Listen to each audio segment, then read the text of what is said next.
Were you there? Were you in Rome on the I day? was I was on a plane on the Oh way back no. to Philly from Rome. Were you watching it on TV if you could, like Yeah, I live? was on my phone trying to figure this thing out, and um and so I got a text from my communications director, Ken Gavin, and and and the text was uh simply was Robert Provost, Leo the 14th. So I didn't connect them, That it right? was that guy. Oh, it's crazy. And I says, "What do you mean?" He says, "He's been elected pope."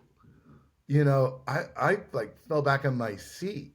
Yeah. And you knew because you knew him. You knew Yes, I Robert serve on the forever. Pontifical Commission for Latin America, and as the prefect of the dicastery for bishops, he's the president.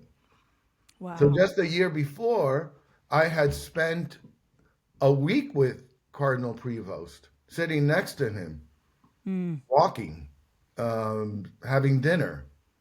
So I certainly knew him, and I have to be honest, I wasn't shocked that Cardinal Prevost became the Pope. Really? The Tell me per- why. I always thought there was an aura about him. Yeah. He's got unmatched vibes. I mean, the man like just Uh, looks like the Pope. Yeah. the part that did shock me was that was an American. Yeah. So that was the part that was shocking to me, not him, but Mm-hmm. the fact that he was an American.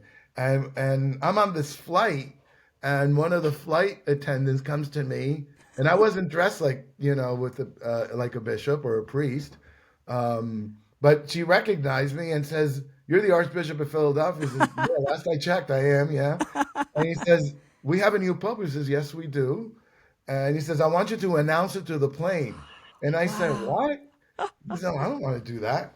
I said, so she grabs me by the arm and takes me up to like that phone that they use, introduces me, and I announced to the plane that there's a new pope, and the pope is from the south side of Chicago. He's an American, and that plane started applauding. It was an amazing moment at 35,000 feet. Yeah. Oh, okay, that's Yeah, the best.